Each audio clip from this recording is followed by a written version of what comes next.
નમસ્કાર friends, Gujarat jobs YouTube ચેનલમાં આપનું હાર્દિક સ્વાગત છે। વિદ્યાર્થી મિત્રો, અમારી ચેનલ પર સરકારી ભરતીને લઈને તમામ અપડેટ આપવામાં આવે છે। જો તમે અમારી ચેનલ ઉપર નવા હો અને સરકારી ભરતીની તમામ અપડેટ મેળવવા માંગતા હો તો પ્લીઝ અમારી ચેનલને સબસ્ક્રાઇબ તેમજ બાજુમાં આપેલ બેલ આઇકોન પર ક્લિક કરી દેજો, જેનાથી સરકારી ભરતીની અપડેટ આપને મળતી રહેશે। માય ડિયર ફ્રેન્ડ્સ, આજનો ટોપિક છે નેશનલ હેલ્થ મિશન અંતર્ગત મહેસાણા જિલ્લાની અંદર વિવિધ જગ્યાઓની ભરતી જાહેર કરવામાં આવેલ છે।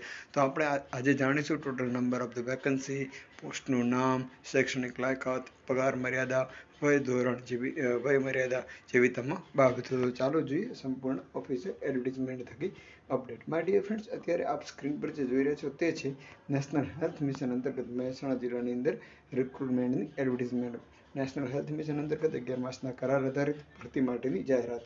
નેશનલ હેલ્થ મિશન અંતર્ગત મહેસાણા જિલ્લામાં વિવિધ સંવર્ગની ખાલી રહેલ જગ્યાઓ માટે માન્ય લાયકાત ધરાવતા ઉમેદવારો પાસેથી 11 માસ માટે ભરતી કરવાની થાય છે, જે માટે ઈચ્છુક ઉમેદવારોની અરજી તારીખ 16/3 થી લઈ અને 22/3 સુધી 12 કલાક સુધી રાત્રિના આરોગ્ય સાથી પોર્ટલ, જેની લિંક હું આપને ડિસ્ક્રિપ્શનમાં આપી દઉં છું, જેના પર ક્લિક કરીને આપ ઓનલાઈન એપ્લાય કરી શકો છો। જો સમય મર્યાદા બાદ અરજી મળશે તો કોઈ પણ પ્રકારની અરજી ગણાશે નહીં। કઈ વેકન્સી છે, કઈ પોસ્ટ માટેની, તો આપ જોઈ શકો છો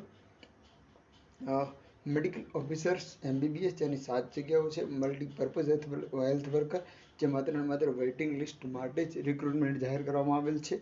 એકાઉન્ટન્ટ, પ્રાથમિક આરોગ્ય કેન્દ્ર શહેરી અને પ્રાથમિક આરોગ્ય કેન્દ્ર બંને શહેરી અને અર્બન અને ગ્રામ્ય બંનેના છે। 7 વેકન્સી છે અને 45 વર્ષ સુધીની વયમર્યાદા છે। સ્ટાફ નર્સ, જેની 2 જગ્યાઓ છે, 45 વર્ષની વયમર્યાદા છે। ઓડિયોમેટ્રિક્સ આસિસ્ટન્ટ, જેની 1 જગ્યા છે, 45 વયમર્યાદા છે। ઓડિયોલોજિસ્ટ એન્ડ સ્પીચ લેંગ્વેજ પેથોલોજિસ્ટ, જેની 1 જગ્યા છે। ફાર્માસિસ્ટ, PSC, UPSC તેમજ RBSK અને અધર્સ પ્રોગ્રામ્સ, જેના માટે વેઇટિંગ લિસ્ટ માટે 40 વર્ષની વયમર્યાદા માત્ર વેઇટિંગ લિસ્ટ માટે છે। ANM, FHW, જે પણ પ્રાથમિક કેન્દ્ર, અર્બન પ્રાથમિક આરોગ્ય કેન્દ્ર અને અધર પ્રોગ્રામ બીજા કાર્યક્રમો માટે જે પ્રતીક્ષા યાદી વેઇટિંગ લિસ્ટ બનાવવા માટે જરૂરિયાત પડશે।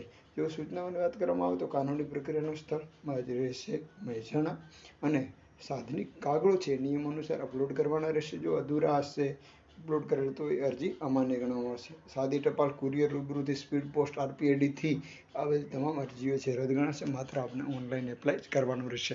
જો શૈક્ષણિક લાયકાત, પગાર ધોરણની બીજી અન્ય વિગત આપ જાણવા માંગતા હો તો એડવર્ટાઇઝમેન્ટની PDF ડાઉનલોડ કરવાની લિંક છે, જે હું આપને ડિસ્ક્રિપ્શનમાં આપી દઉં છું, જેના પર ક્લિક કરીને આપ તમામ માહિતી મેળવી શકો છો।